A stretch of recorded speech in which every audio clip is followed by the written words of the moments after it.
আসসালামু আলাইকুম সবাইকে, আশা করি সবাই ভালো আছেন।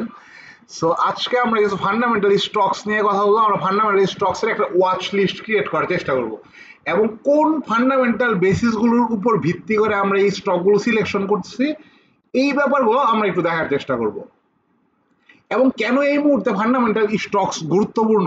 আচ্ছা, খুব কমন কিছু ফ্যাক্টর যদি আমরা চিন্তা করি যে আমাদের ফিনান্সিয়াল এবং পলিটিক্যাল সিচুয়েশন এই মুহূর্তে বেশ ভলেটাইল। কারণ ফেব্রুয়ারিতে নির্বাচন হবে কি না হবে না, ফেব্রুয়ারিতে নির্বাচন হলে কি ধরনের নির্বাচন হবে, পুলিশ এই মুহূর্তেও খুব একটা সক্রিয় না, আর্মি যদি বের আগে ফিরে যায় নির্বাচনের পরের সিচুয়েশন কিরকম হবে। সো অনেকগুলো অবস্টাকলস আমাদের সামনে এই মুহূর্তে আছে। সো এই মুহূর্তে আমরা কোনোভাবেই শুধুমাত্র টেকনিক্যালের উপর বেস করে আমরা স্টক সিলেকশন করতে পারবো না। কারণ টেকনিক্যাল স্টকস আপনারা তো রিসেন্টলি দেখতে পাচ্ছেন যেগুলো প্রায় 50-60% উঠে গেছিল, ওগুলো 30-40% ড্রপও করছে এবং আরো যে 30-40-50% ড্রপ করবে না, ইউ নেভার নো। কারণ এখনো ইন্ডেক্সের অবস্থা ভালো না এবং গতকালকে আমি ইন্ডেক্সের একটা ভিডিওতে বলছি আমি এই মুহূর্তে ইন্ডেক্স নিয়ে খুব একটা আশাবাদী না। ইন্ডেক্স 4,800 4,900 হিট করতে পারে, কিন্তু এর নিচে হয়তো যাবে না। কারণ আমরা অনেকগুলা ফিনান্সিয়াল ক্রাইসিসের মাঝখান দিয়ে গেছি, আমরা করোনার সম্মুখীন হয়েছি, ইউক্রেন রাশিয়ার যুদ্ধের সম্মুখীন হয়েছি, আমরা আমাদের ব্যাংকের লিকুইডিটি ক্রাইসিসের সম্মুখীন হয়েছি, আমরা আইএমএফ এর কাছ থেকে লোন নিয়েছিলাম, তারপর আমরা একটা গণ অভ্যুত্থানের শিকার হয়েছি, বাট তারপরেও কিন্তু আমাদের ইন্ডেক্স খুব একটা বেশি ফল করেনি। 5,000-এর আশেপাশে ঘোরাফেরা করেছে। সো ইন্ডেক্স অনেক বেশি ফল না করলেও আপনার ইন্ডেক্স আসলে ধরে রাখে কারা? বড় বড় মার্কেট ক্যাপের শেয়ারগুলো কিন্তু ইন্ডেক্সকে স্টেবল রাখতে পারে। যেমন ইন্ডেক্স যখন আপ ট্রেন্ডে যাওয়া শুরু করছিল, আমরা যদি একটু দেখার চেষ্টা করি যে ইন্ডেক্স যখন এই লাস্ট আপ ট্রেন্ডটা স্টার্ট করছে মোটামুটি 4,600-4,500 আশপাশ থেকে, তো তখন কিন্তু প্রথমে ব্যাংক শেয়ারগুলোর সাপোর্টে ইন্ডেক্স একটা নির্দিষ্ট লেভেল পর্যন্ত বাড়ছে। তারপরে মোটামুটি অন্যান্য শেয়ার অনেক স্ট্রং মোমেন্টামের মাধ্যমে ইন্ডেক্সকে আরেকটু উপরের দিকে নিয়ে গেছে। সো সেম জিনিসটা হবে ইন্ডেক্স যদি আবার ফল করে, যে এটা সম্ভাবনা অনেক বেশি। আমি আবারও বলতেছি, অনেকেই বলতেছে ইন্ডেক্স বুম করবে, এই করবে সেই করবে, অনেক কম সম্ভাবনা আছে। কারণ কোনো কিছুই এই মুহূর্তে ইন্ডেক্সকে সাপোর্ট করতেছে না। হ্যাঁ, এই সময় আমাদের একটা একটু ভরসার দিকে আসছিল যে হয়তোবা নির্বাচনের আগে ইন্ডেক্স একটা জায়গায় নিয়ে যাওয়া হবে, কিন্তু ইন্ডেক্স যেহেতু অনেক শার্পলি ফল করে ফেলছে এবং যেই ক্রাইটেরিয়াগুলো মেনটেন করে একটা ইন্ডেক্সের ফল করা উচিত ওই ক্রাইটেরিয়াগুলো মেনটেন করেই করছে। অনেক সময় দেখা যায় শার্পলি ফল করে, বাট তারপরে ফলো থ্রু করে না, উপরের দিকে উঠে যায়। বাট এইখানে কিছু ক্রাইটেরিয়া ফলো করছে, ফার্স্ট সেলিং আসছে, সেকেন্ড সেলিং আসছে, থার্ড সেলিং আসছে এবং প্রাইস অ্যাকশন মেনটেন করে কিন্তু ইন্ডেক্স অবশ্যই শার্পলি ফল করছে। So this is a valid fall, এটাকে ফলস ফল কোনোভাবেই বলা যাবে না। এখন আমরা একটা জিনিস দেখার চেষ্টা করব যে আমাদের ডিএসইএক্স বেশি স্ট্রং আছে এই মুহূর্তে নাকি আমাদের ডিএস30 বেশি স্ট্রং। একটা জিনিস এখানে একটু খেয়াল করেন যে এটা আমাদের ডিএস30 ক্ষেত্রে কাজে লাগবে। আমাদের ইন্ডেক্সের ফেয়ার প্রাইস ছিল এই জায়গাটা, আপনাদের প্রাইস দেখতে হবে না, প্রাইস বাদ দেন, ফেয়ার প্রাইস ছিল এই জায়গাটা, ইন্ডেক্স তার ফেয়ার প্রাইসকে ক্রস করছে, তারপর আবার ফেয়ার প্রাইসের নিচে আসছে, আবার ফেয়ার প্রাইসের মাঝখানে যাওয়ার চেষ্টা করতেছে। ইন্ডেক্স তার ফেয়ার প্রাইসটা, আচ্ছা ফেয়ার প্রাইসটা কি? ইন্ডেক্স যখন কনফিউশনে থাকে তখন একটা জোনের মধ্যে ইন্ডেক্স তাকে স্টেবল করে নেয়। সো এই মুহূর্তেও কিন্তু আমাদের ওভারঅল দেশের সিচুয়েশন, পলিটিক্যাল এবং ফিনান্সিয়াল সিচুয়েশন একটু কনফিউজিং স্টেটে আছে। সো এখনো অনেক বেশি সম্ভাবনা আছে ইন্ডেক্স একটা জায়গায় তাকে স্টেবল করে নিবে, অথবা আমি লাস্ট ডেতে বলছিলাম যে ইন্ডেক্স একটা ডাউন চ্যানেল কন্টিনিউ করতে পারে। এর বেশি কিছু আমি এই মুহূর্তে ইন্ডেক্সে দেখতে পাচ্ছি না। এখন আমরা একটা জিনিস দেখবো যে আমাদের মেইন ইন্ডেক্সের তুলনায় আমাদের ডিএস30 স্ট্রং কিনা। দেখেন, আমাদের মেইন ইন্ডেক্সে আমরা দেখতে পাচ্ছি যে ফেয়ার প্রাইসের যে জায়গাটা বা কনফিউজিং যে প্রাইস পয়েন্টটা, ওই প্রাইস পয়েন্টটার নিচে আসছে ইন্ডেক্স, তারপরে এটার মাঝখানে ঢোকার চেষ্টা করছে। বাট আমাদের DS30 কিন্তু একটু অন্যভাবে কাজ করছে। DS30 আমাদের এই মেইন ভ্যালু প্রাইসের উপর থেকে সাপোর্ট নিয়ে আবার উপরের দিকে যাওয়ার চেষ্টা করছে।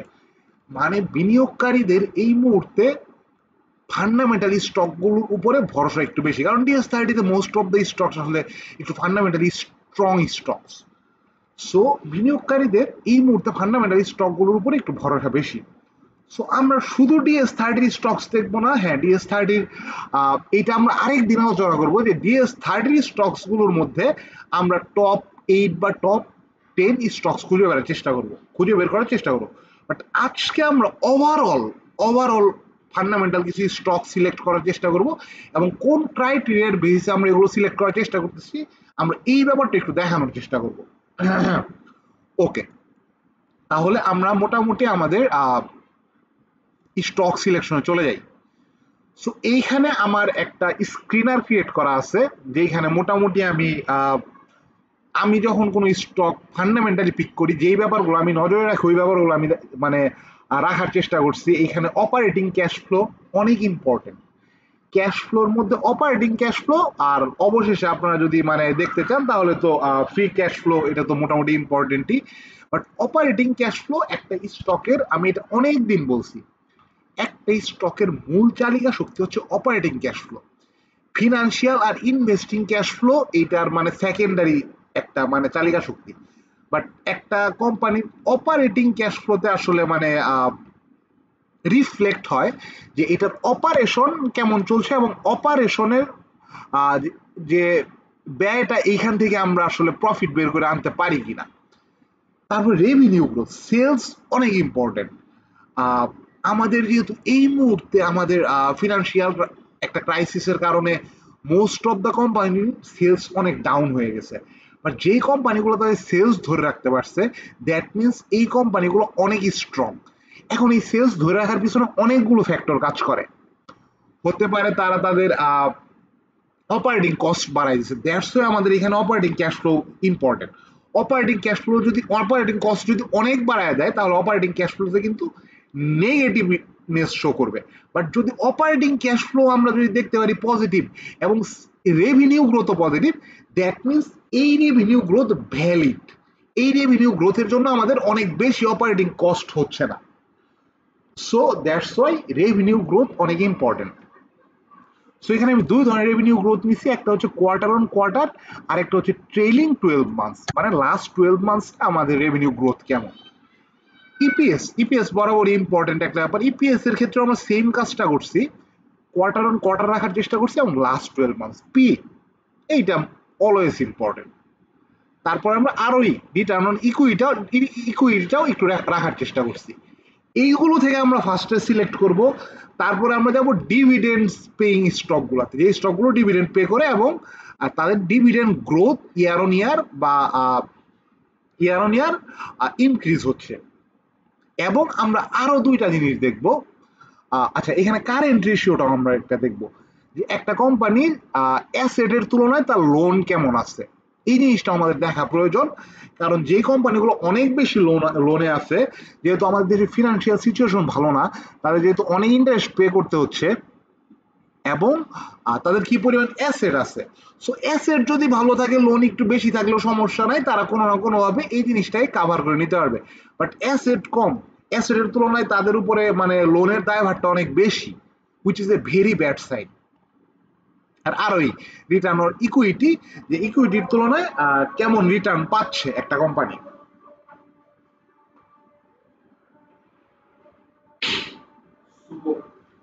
এই প্রত্যেকটা জিনিস অনেক ইম্পর্টেন্ট। এরপরে আমরা দুইটা জিনিস দেখবো, পিএস আর পিবি রেশিও।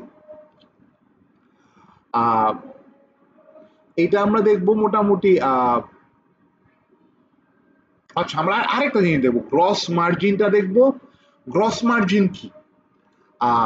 আপনার রেভিনিউ থেকে যদি আপনি আপনার কস্ট অফ গুডস বাদ দেন, মানে আপনার কত টাকা সেল হইছে এবং এই যে প্রোডাক্ট সেল করছেন এই প্রোডাক্টের পিছনে আপনার কত টাকা ব্যয় হয়েছে এটা যদি বাদ দেন তাহলে আপনার গ্রস মার্জিন চলে আসে।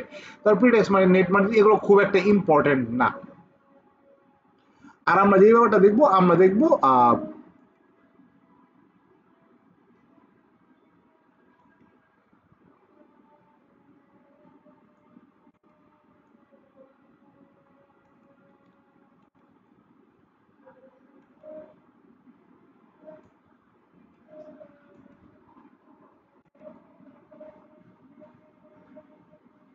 ওকে, সরি সরি সরি সরি, ওকে আমরা পিবি আর পিএসটা দেখবো। আচ্ছা, পিবি রেশিও কি?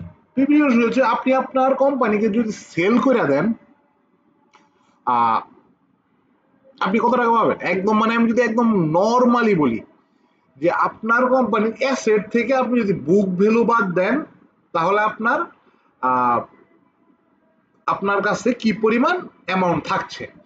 আর পিএস হচ্ছে আমাদের রেভিনিউ এর সাথে মানে কানেক্টেড, যে আপনি 1 টাকা রেভিনিউ করার জন্য আপনি কত টাকা খরচ করতে রাজি, এটা হচ্ছে পিএস রেশিও।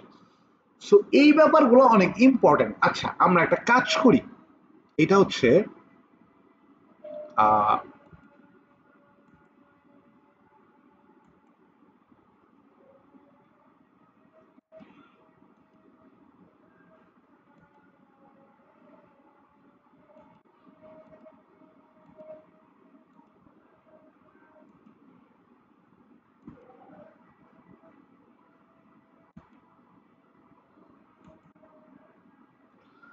ওকে, আমরা পিবি আর পিএসটা এইখানে আমরা অ্যাড করে নিই, তাহলে আমাদের জন্য সুবিধা হবে।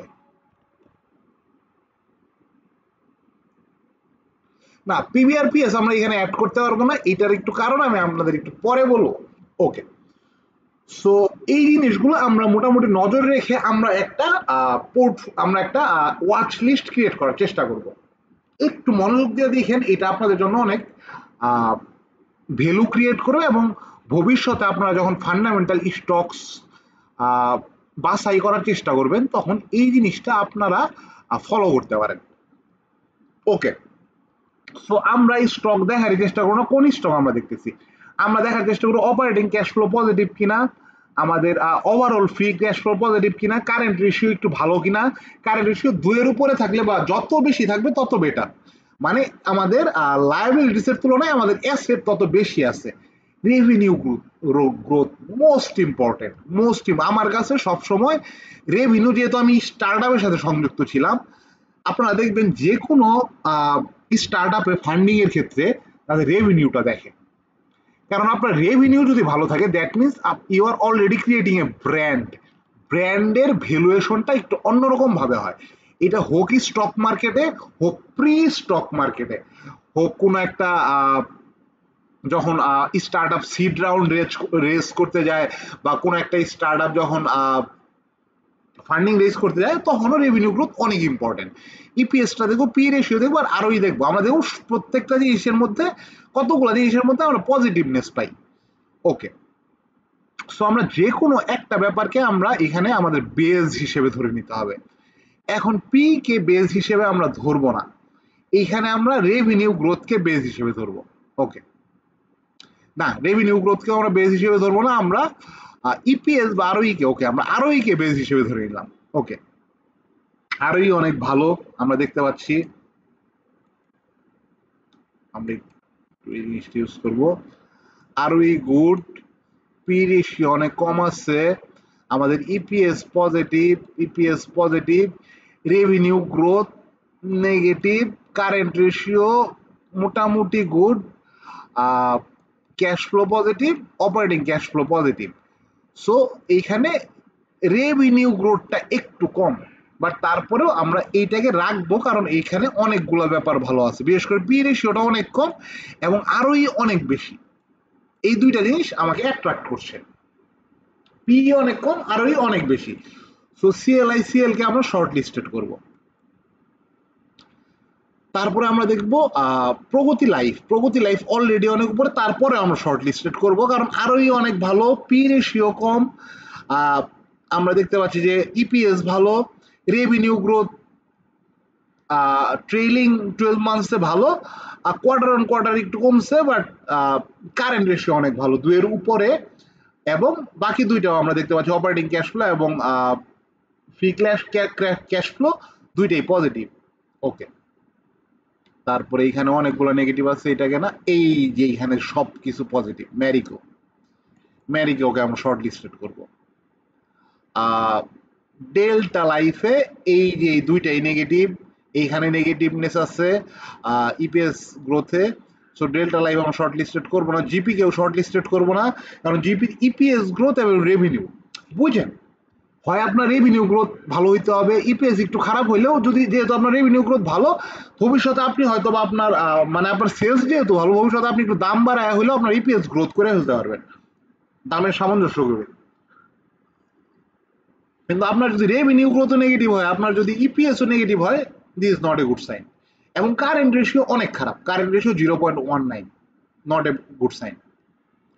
তারপর আমরা দেখতে পাচ্ছি ইউপিজিডিসিএল, এখানে প্রত্যেকটা জিনিস পজিটিভ, প্রত্যেকটা জিনিস, এটা অবশ্যই শর্ট লিস্টেড করবো আমরা, এর মাঝখানে আর না গেলাম, যেহেতু প্রত্যেকটা জিনিস পজিটিভ।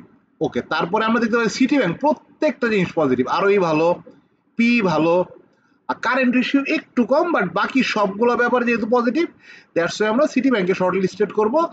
আর একটা ব্যাপার যে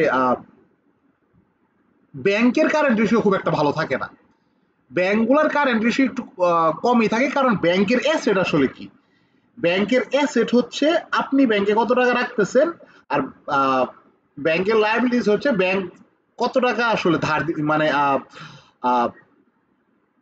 কত টাকা ব্যাংক ধার দিচ্ছে বা ব্যাংক কত টাকা দিচ্ছে। সো আলটিমেটলি ব্যাংকের হাতে খুব একটা টাকা থাকে না, দ্যাটস ওয়াই ব্যাংকের আপনার নর্মালি আরো যখন আমরা ডিটেলসে যাবো তখন দেখতে পারবেন ব্যাংকের কারেন্ট রেশিও খুব একটা ভালো থাকে না, ব্যাংকের কারেন্ট রেশিও হচ্ছে পিবি রেশিওকে আমরা বেশি গুরুত্ব দিই। ওকে, সিভিও, সিভিওতে খুব একটা পজিটিভনেস আমরা দেখতে পাচ্ছি না, অনেক কিছুই নেগেটিভ, সো সিভিওকে আমরা শর্ট লিস্টেড করবো না। পদ্মা অয়েল, পদ্মা অয়েলের ক্যাশ ফ্লো পজিটিভ, এটা পজিটিভ। ওকে, পদ্মা অয়েলও ওকে। আমাদের এনার্জি সেক্টরে আসলে কারেন্ট রেশিও অনেক বেশি ভালো থাকে না, সো পদ্মা অয়েলকেও আমরা শর্ট লিস্টেড করবো। আমরা কিন্তু আসলে ফান্ডামেন্টাল, আপনারা এখানে চিন্তা করতে পারেন ভাই এগুলো তো বেশি একটা মুভমেন্ট করে না, এটা আমরা পরে দেখবো, পরে আমরা আরো শর্ট লিস্টেড করবো প্রয়োজন হলে, কিন্তু প্রথমে আমরা ফান্ডামেন্টাল স্টকস গুলোকে একটু শর্ট লিস্টেড করার চেষ্টা করছি। তো তারপরে এগুলো তো অনেক অনেক অনেক নেগেটিভ, আমরা এই যে এইটাতে বেশ কিছু জিনিস পজিটিভ, যেটা হলো বিএসসি। ওকে, বিএসসি তে আমরা দেখতে পাচ্ছি EPS growth positive, EPS quarter on কোয়ার্টারও পজিটিভ, ট্রেলিং 12 মান্থসও positive, revenue positive, quarter on quarter একটু নেগেটিভ, কারেন্ট রেশিও অনেক ভালো, এটার অ্যাসেট লায়াবিলিটির তুলনায় অনেক বেশি, operating cash flow positive, free cash ফ্লোটা এখানে দেয় নাই। ওকে, তারপর আমরা দেখতে পাচ্ছি এলএসবি, লাফার্জ হোলসিম, এইটাও মোটামুটি সবকিছুই পজিটিভ, সব পজিটিভ, আর এই ভালো, সব সব এভরিথিং। সো এটা আমরা আর মানে বিস্তারিত গেলাম না। স্কয়ার ফার্মা, এটাকে আমরা শর্ট লিস্টেড করবো, এটা শুধুমাত্র কোয়ার্টার অন কোয়ার্টারের ইপিএসটা একটু নেগেটিভ, তাও খুব বেশি না, খুব নর্মাল নেগেটিভ, এবং কারেন্ট রেশিও অনেক ভালো, অনেক অনেক ভালো, সো এটাই আমরা শর্ট লিস্টেড করবো। পিটিএল দেখেন, এখানে কিন্তু আমরা অনেকগুলাই আসলে আমাদের ডিএস30 স্টক চলে আসছে, যেহেতু আমরা ফান্ডামেন্টালি স্টক চুজ করতেছি, এখানে ডিএস30 স্টক অটোমেটিকলি আসবে, কিন্তু আমরা কিন্তু ডিএস30 কে মানে এক্সেপশনাল হিসেবে বা ডিএস30 কে আমরা মানে আলাদাভাবে নিই, আমরা ওভারঅল ফান্ডামেন্টাল দেখার চেষ্টা করছি।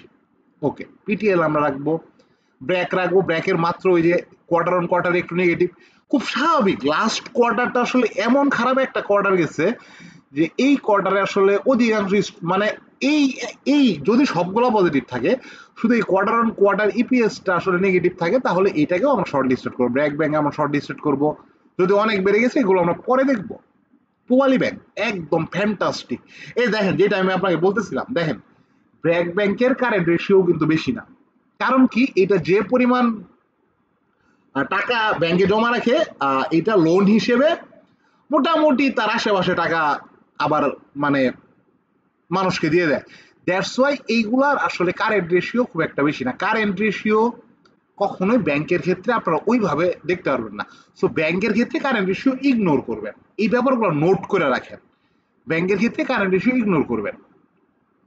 সো পূবালী ব্যাংক ফ্যান্টাস্টিক অবস্থায় আছে, আমরা দেখতে পাচ্ছি মোটামুটি সব কিছুই পজিটিভ, সবই পজিটিভ, সব এভরিথিং, মানে one of the most fundamentally strong অবস্থায় আছে পূবালী ব্যাংক। ওকে, তারপর আমরা আরো দেখবো, আমরা নিচে দেখতে পাচ্ছি ইবিএল। ওকে, ইবিএল আমরা ভালো অবস্থায় দেখতে পাচ্ছি। ইবিএল এর এই ক্যাশ ফ্লোটা দেয় নাই, কিন্তু ইয়ার অন ইয়ার নেগেটিভ আছে। ওকে, বাট বাকি সব ভালো, পি ভালো, আরই ভালো। ওকে, এইটা আমরা শর্ট লিস্ট করলাম। এনভার্টেক্স নিয়ে আমি এর আগেও কথা বলছি, সব পজিটিভ, সব সব এভরিথিং, এবং পিও খুব একটা বেশি না, পিও মোটামুটি কম। তারপর আমরা দেখতে পাচ্ছি রিলায়েন্সেস, এটাও আমরা শর্ট লিস্ট করবো, সব পজিটিভ, সব এভরিথিং। বিএসআরএম স্টিলের সব পজিটিভ, পি রেশিও ভালো, কারেন্ট রেশিওটা বিএসআরএম স্টিল। ওকে, এখানে ফিনান্সিয়াল ক্যাশ ফ্লো নেগেটিভ, না ফিনান্সিয়াল না, sorry, free cash flow negative, so এটা আমরা শর্ট লিস্টেড করবো না। তারপরে ট্রাস্ট ব্যাংকেও আমরা শর্ট লিস্টেড করব কি, TTM year on year growth negative. Okay, trust ব্যাংকে আমরা শর্ট লিস্টেড করব না। ওকে, আচ্ছা, শর্ট লিস্টেড করি। তারপরে আমরা যদি দেখি যে টেকনিক্যালের অবস্থা ভালো না, এটার আসলে ফ্রি ক্যাশ ফ্লো দেয় নাই, দ্যাটস ওয়াই আসলে এটা আসলে ওকে হোয়াট এভার, পরে দেখা যাবে। ওকে, আইডিএলসি দেখেন, আইডিএলসি ফ্যান্টাস্টিক, প্রত্যেকটা জিনিস পজিটিভ, এভরিথিং পজিটিভ, এবং current ratio not bad, current ratio ভালো, পি রেশিও অনেকটাই কম আছে। আইডিএলসি কে আমরা শর্ট লিস্টেড করব। তারপরে আমরা ডিবিএইচ, প্রত্যেকটা জিনিস পজিটিভ, যদিও কারেন্ট রেশিও আর ফ্রি ক্যাশ ফ্লো এখানে দেওয়া হয় নাই, কিন্তু প্রত্যেকটা জিনিস পজিটিভ। এনসিসি ব্যাংক সবকিছুই ও না, free cash flow, free cash flow যেহেতু negative, I am pretty sure আমাদের সরি, অপারেটিং ক্যাশ ফ্লো যেহেতু negative, I am pretty sure আমাদের ফিনান্সিয়াল ক্যাশ ফ্লো নেগেটিভই হবে। দেখেন, operating cash flow negative, so I am pretty sure আমাদের financial cash flow আসলে নেগেটিভই হবে। সো দ্যাটস ওয়াই আমরা এনসিসি ব্যাংকে রাখতে পারছি না। জেএনএক্সি, জেএনএক্সিলের year on year growth negative, কিন্তু ওভারঅল আইটি সেক্টরের অবস্থা অনেক ভালো, দ্যাটস ওয়াই এটাকে আমরা শর্ট লিস্টেড করব। ওকে, এগুলো শর্ট লিস্টেড করা যায় না। ইউনাইটেডিয়ান্স, এটাকে শর্ট লিস্টেড করা যায়। Positive positive positive positive positive positive positive positive, everything is positive. Okay, তারপর আমরা দেখতে পাচ্ছি পিপলিয়ান্স, এভরিথিং ইজ পজিটিভ, সব পজিটিভ।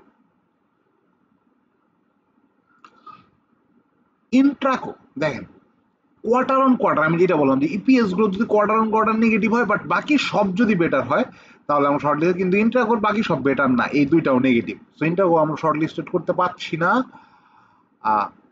কিডস, কিডস এর revenue growth quarter on quarter, আচ্ছা বুঝেন, তিনটা ব্যাপার আছে, একটা হলো এনুয়াল, আরেকটা হচ্ছে trailing 12 months, quarter on quarter. Annual হচ্ছে একটু big time frame, trailing 12 months তার চেয়ে একটু মিড টার্ম, আর কোয়ার্টার অন কোয়ার্টার একদম শর্ট টার্ম, মানে নেক্সট কোয়ার্টার তো নেই, কোয়ার্টার।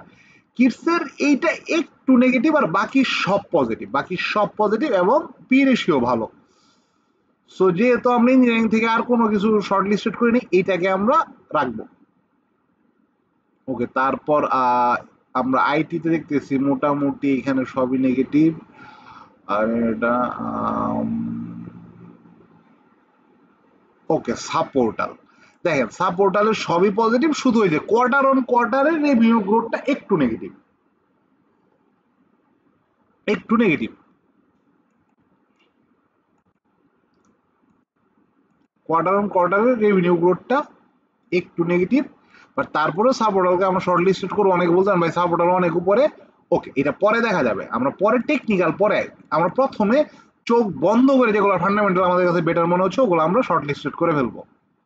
ক্রাউন সিমেন্ট, ক্রাউন সিমেন্টের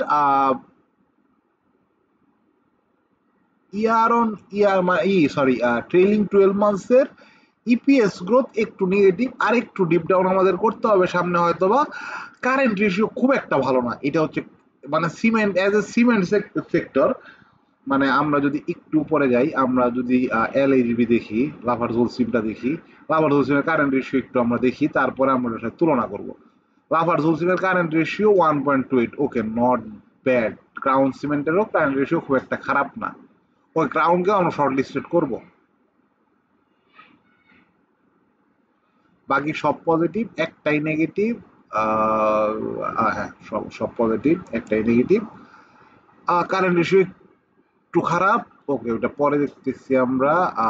ওকে, এইখানে একটা ইন্ডেক্স অ্যাগ্রো, ওকে, কিন্তু operating cash flow negative, main cash flow negative, বাকি সব পজিটিভ। পি রেশিও ওকে, কারেন্ট রেশিও, কিন্তু অপারেটিং ক্যাশ ফ্লো অনেক ভালো রকমের পজিটিভ আমরা দেখতে পাচ্ছি, নেগেটিভ আমরা দেখতে পাচ্ছি, দ্যাটস ওয়াই আমরা এটাকে শর্ট লিস্টেড করব না। শাহজাহ ব্যাংক শর্ট লিস্টেড করবো, ব্যাংক অনেকগুলো আমরা শর্ট লিস্টেড করে ফেলছি, ভালো ভালো ব্যাংকগুলো শর্ট লিস্টেড। ওকে, ইস্টল্যান্ড সব positive, everything is positive. Runner auto সব পজিটিভ, সব পজিটিভ। রানার অটো শর্ট লিস্টেড আমরা করব। ডোরিন পাওয়ার আপ আরই ভালো, পি রেশিও ভালো, ইপিএস গ্রোথ ভালো।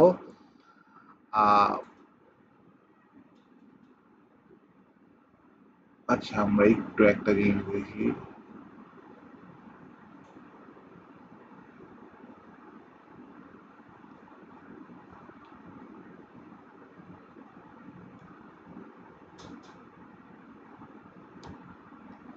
ডোরিন পাওয়ার ইপিএস গ্রোথ ভালো, কারেন্ট রেশিও ভালো, অপারেটিং ক্যাশ ফ্লো গুড। ওকে, শর্ট লিস্টেড করলাম আমরা। তারপরে দেখবো সিনো বাংলা শুধু একটা নেগেটিভ, আর ওকে পি রেশিওটা একটু বেশি। সো এই মুহূর্তে যেহেতু আমরা অনেক কম পি রেশিওরই পাচ্ছি, এবং কারেন্ট রেশিও খুব একটা ভালো না, ফ্রি ক্যাশ ফ্লো খুব একটা ভালো না, কোনো ঠিক আছে। সো সিনো বাংলা আমরা শর্ট লিস্টেড করবো না। অ্যাপেক্স, না, এইটা এই দুইটাই নেগেটিভ আমরা দেখতে পাচ্ছি। ওকে, এইটাও শর্ট লিস্টেড করবো না। অ্যাপেক্স ফুড, ওকে, অ্যাপেক্স ফুডে একটা জিনিস নেগেটিভ, কোয়ার্টার অন কোয়ার্টারই ফেসবুক, কোয়ার্টার অন কোয়ার্টার আমি বলছি সবচেয়ে শর্ট টাইমের। সো অ্যাপেক্স ফুডকে আমরা শর্ট লিস্টেড করবো, আর সব কিছু পজিটিভ, এবং আমরা অপারেটিং ক্যাশ ফ্লো অনেক বেশি পজিটিভ দেখতে পাচ্ছি, which is a good sign. Okay, তারপর আসছে তোশরিফা, এভরিথিং ইজ পজিটিভ, চোখ বন্ধ করে শর্ট লিস্টেড করবো। ওকে, লিমিট শেষ, লিমিট যেহেতু শেষ,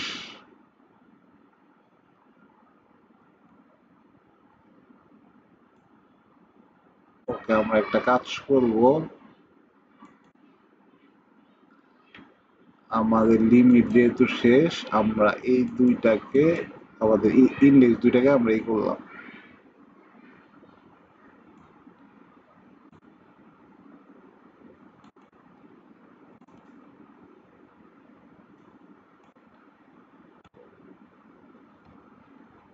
ওকে,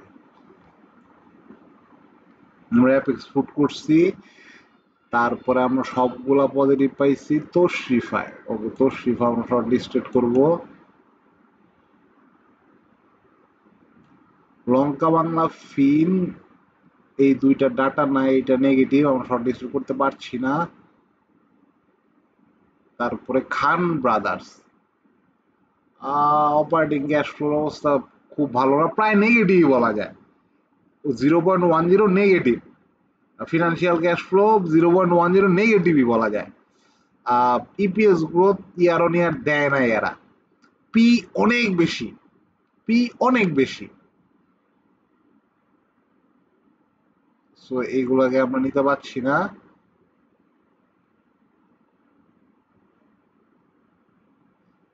ওকে, এই কোনোটাতে আর মোটামুটি বেশি ই নাই। ওকে, এইটা আমাদেরকে না ভানা সিএনজি, ওকে দুইটাই নেগেটিভ, পজিটিভ পজিটিভ পজিটিভ, অনেক বেশি খারাপ, ইপিএস গ্রোথ অনেক বেশি খারাপ, আরওই নেগেটিভ। ওকে আরওই নেগেটিভে চলে আসছে। সো আমাদের আর দেখার কোনো ব্যাপার নেই, যেহেতু আরওই কে আমরা আমাদের মূল স্তম্ভ হিসেবে রেখেছিলাম, সো আমাদের আর দেখার দরকার নাই।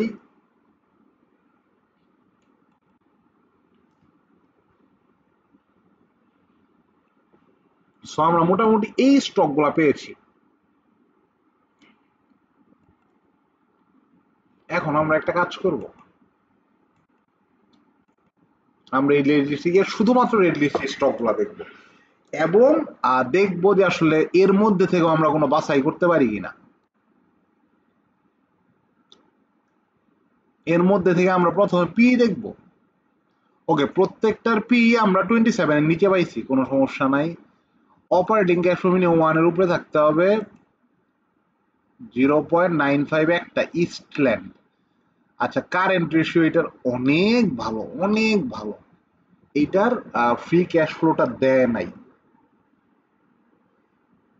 ওকে ইপিএস গ্রোথ ইয়ার নিয়ার ভালো, নট ব্যাড। ওকে তারপরে ফিনান্সিয়াল ক্যাশ ফ্লোতে আমরা নেগেটিভ নিয়েছি শুধুমাত্র জেনেক্স ছিলে। ওকে এখন আমরা দেখব একটু রেভিনিউ গ্রোথ কোনটা সবচেয়ে ভালো, সাপোর্ট হলে সবচেয়ে ভালো, তারপরে সিটি ব্যাংক, তারপরে এগুলা পদ্মা হলে রেভিনিউ গ্রোথ নেগেটিভ, সিএলআইসিএল এর নেগেটিভ। ওকে পদ্মা অয়েলটা আমরা বাদ দিব এখান থেকে। পদ্মা অয়েল যেহেতু revenue growth negative, current ratio revenue growth negative, EPS growth আবার অনেক ভালো। ওকে রাখবো। এইখান থেকে বাদ দেওয়ার মতো আমি তেমন কিছু পাচ্ছি না।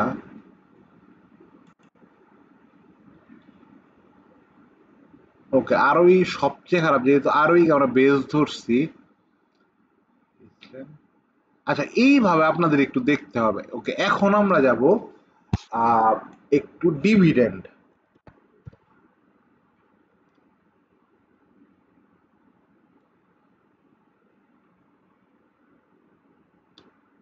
Continuous dividend growth, continuous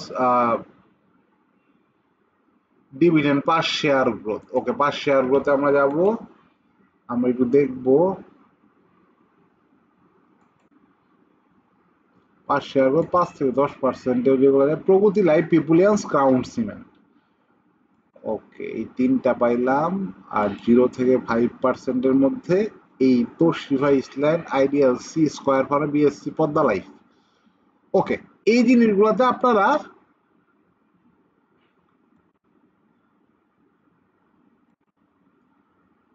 extra নজর দিতে পারেন। ওকে আমরা আরেকটা জিনিস দেখবো, আমরা বলছিলাম সেটা হচ্ছে এখন এইগুলার ভেতরে আমরা যাব ভ্যালুয়েশনের জায়গায়। আমরা একটু পিএস দেখবো কোনগুলার পিএস। ওকে পিএস হলো আসলে গ্রোথ কে, এটা এটা এটা গ্রোথ কে রিফ্লেক্ট করে, যে আপনার 1 টাকা সেলের জন্য আসলে কত টাকা খরচ করতে রাজি। সো সিএলআইসিএল এর পিএস বেশি। এখন এই জিনিসগুলো না অনেকটা পি রেশিওর মতো, বেশি হইলে খারাপ কিন্তু আবার বেশি হইলে এটার গ্রোথও ভালো, এইটাও আবার রিফ্লেক্ট করে। সো এই জিনিসগুলো আরেকটু ক্রিটিক্যালি দেখতে হবে, যেহেতু আমাদের সবকিছু বেটার। সো এখানে পিএস বেশি মানে এটার আসলে আমাদের গ্রোথ ইন্ডিকেট করছে। সো আমরা এখানে একটু দেখে নিলাম। এইভাবে আপনারা শর্ট লিস্টেড করবেন, আমি এখানে শর্ট লিস্টেড করছি না। আর পিবি রেশিও দেখবেন ব্যাংকের ক্ষেত্রে। ওকে আমাদের আর বেশি কিছু দেখার নাই, আমরা মোটামুটি এখানে শর্ট লিস্টে স্টকগুলো পেয়ে গেলাম। সো এখন আমরা প্রগতি লাইফ দেখো, প্রগতি লাইফ অনেক উপরে, কিন্তু যেহেতু এখনো এইটার কিন্তু আমরা দেখতে পাইছি যে এইটার পি রেশিও অনেক কম। সো প্রগতি লাইফের জন্য আমি জাস্ট আপনাদের লেভেলগুলো দিয়ে দিব, তারপরে আপনারা এই লেভেলের আশেপাশে পেলে আপনারা ট্রাই করতে পারবেন। অনেক উপরে যেহেতু আমি একটু লেভেলটা একটু নিচেই ড্র করলাম।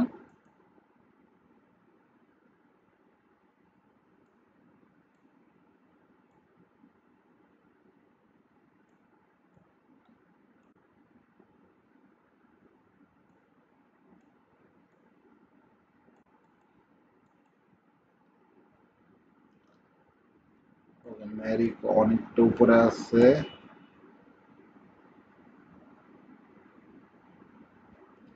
আমেরিকা হয়তো বেশি একটা ডিসকাউন্ট আমাদের দিবে না।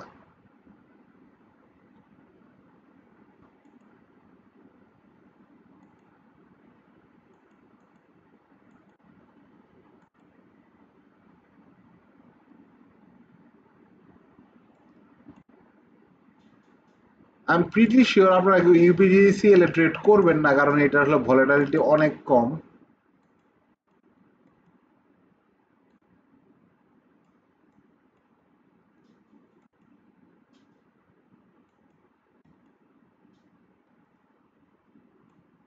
দেখেন এই ফান্ডামেন্টাল প্রত্যেকটি স্টকে কিন্তু তাদের প্রাইস ধরে রাখছে, এগুলা কিন্তু খুব একটা খারাপ পারফর্ম করে নাই এই ব্যাড সিনারিওতেও।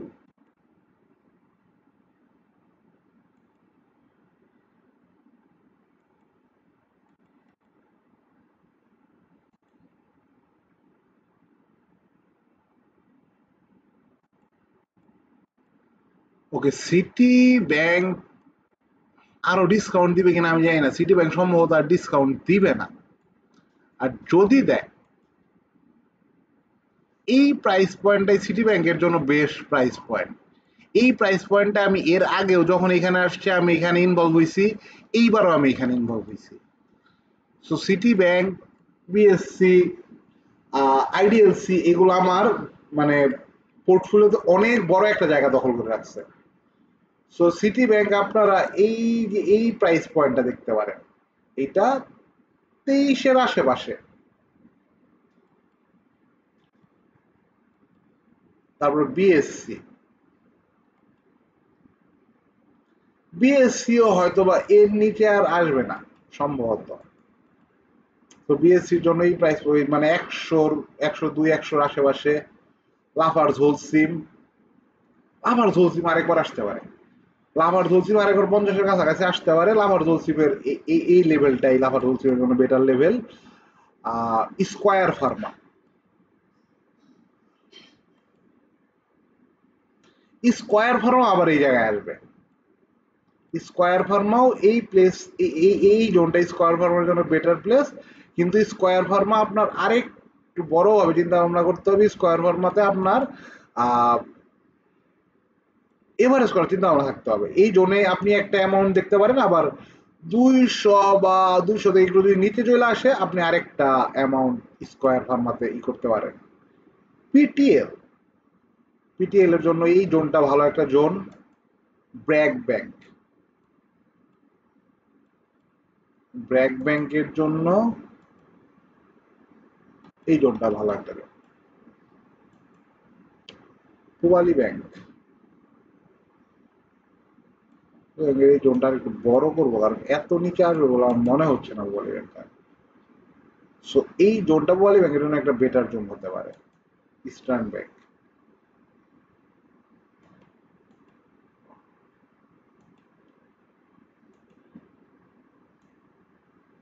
এই অত্র অঞ্চলে আসলে আপনার ইস্টার্ন ব্যাংক দেখতে পারেন। এনভার্টেক্স, এই জোনটা দেখতে পারেন। রিলায়েন্স ইন্স্যুরেন্স, ইন্স্যুরেন্সে আরো ভালো কিছু স্টক আছে যেগুলো ফান্ডামেন্টাল আসলে ওইভাবে বলা যায় না, বাট ইন্স্যুরেন্স থেকে পিপুলিয়ান্সটা অনেক ভালো একটা অবস্থায় আছে। পিপুলিয়ান্স আমরা এখানে রাখছি। সো পিপুলিয়ান্স দেখতে পারেন। ট্রাস্ট ব্যাংক, এই জোনটা।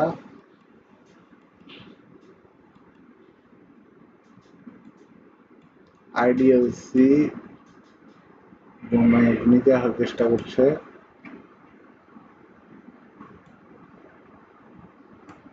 এই জোনটা ডিবিএইচ, জেনেক্স, ইনফোসিস,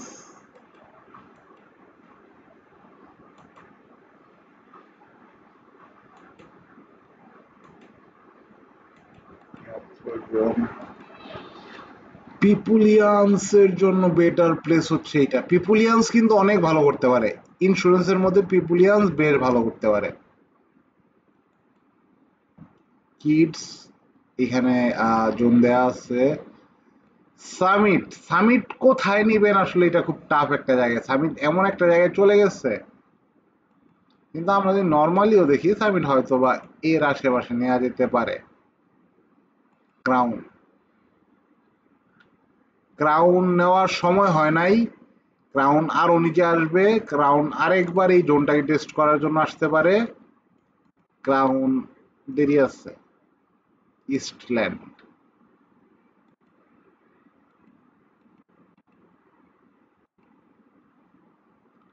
রানার অটো একটা ভালো ব্রেকআউট পয়েন্ট আছে। এই জায়গাটাকে যদি ব্রেকআউট করে উইকলি চার্ট, এই জায়গাটাকে যদি ব্রেকআউট করে অনেক বড় রকমের মুভ নিতে পারে কিন্তু রানার অটো। সো রানার অটোতে একটু খেয়াল রাখবেন। নিচে আসলে সম্ভবত এই পর্যন্ত আসতে পারে, কিন্তু একটা ব্রেকআউট পজিশনে আছে। যদি ব্রেকআউট করে অনেক ভালো রকমের একটা ব্রেকআউট করতে পারে। রোলিং পাওয়ার নিয়ে কিছু বলবো না। অ্যাপেক্স ফুটও যদি ব্রেকআউট করে এটা কিন্তু অনেক বড় একটা ব্রেকআউট করতে পারে। আমি নিজে পার্সোনালি অ্যাপেক্স ফুটে এন্ট্রি করার জন্য রেডি হচ্ছি।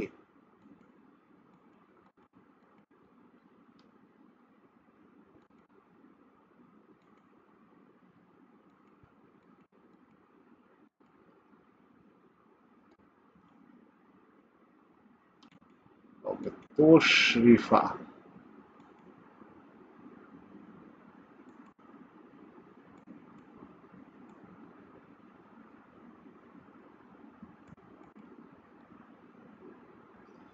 ওকে, এই ছিল মোটামুটি আমরা কিছু ফান্ডামেন্টাল স্টক বাছাই করলাম। আমরা দেখার চেষ্টা করলাম কোন লেভেলে এগুলো এন্ট্রি নিলে ভালো হবে। সো এইখান থেকে আপনারা আরো অন্যভাবে দেখতে পারেন। আমরা ডিভিডেন্ড পেইং স্টক গুলাকে একটু অন্যভাবে আলাদা করতে পারেন। আপনারা এখানে বিভিন্ন নোট অ্যাড করতে পারেন যে কোনটায় মোটামুটি দেখতে পাচ্ছেন যে ইপিএস গ্রোথ একটু কম, বা কোনটায় আপনারা দেখতে পাচ্ছেন যে কারেন্ট রেশিও একটু বেশি, আরো একটু বেশি। সো এইভাবে আপনারা, আমি জাস্ট আপনার একটু দেখানোর চেষ্টা করলাম কিভাবে আপনারা ফান্ডামেন্টাল স্টকস গুলোকে আলাদা করবেন এবং কিভাবে আপনারা এখানে প্ল্যান করতে পারেন। এখানে কিন্তু 30-40% স্টক অলরেডি ডিএস30 চলে আসছে খুব স্বাভাবিকভাবে। ফান্ডামেন্টালি এরা ভালো, সো এদের স্টক আসবেই। সো এই ছিল মোটামুটি আজকের ভিডিও। সো চেষ্টা করুন এখান থেকে নোট নেওয়ার জন্য, চেষ্টা করুন একটা ফান্ডামেন্টাল স্ক্রিনার তৈরি করার জন্য, এবং কোন ফান্ডামেন্টাল ব্যাপারগুলো এই মুহূর্তে কাজে লাগছে এই ব্যাপারগুলো একটু দেখার চেষ্টা করবেন। সো ধন্যবাদ, ভালো থাকবেন, আল্লাহ হাফেজ, আসসালামু আলাইকুম।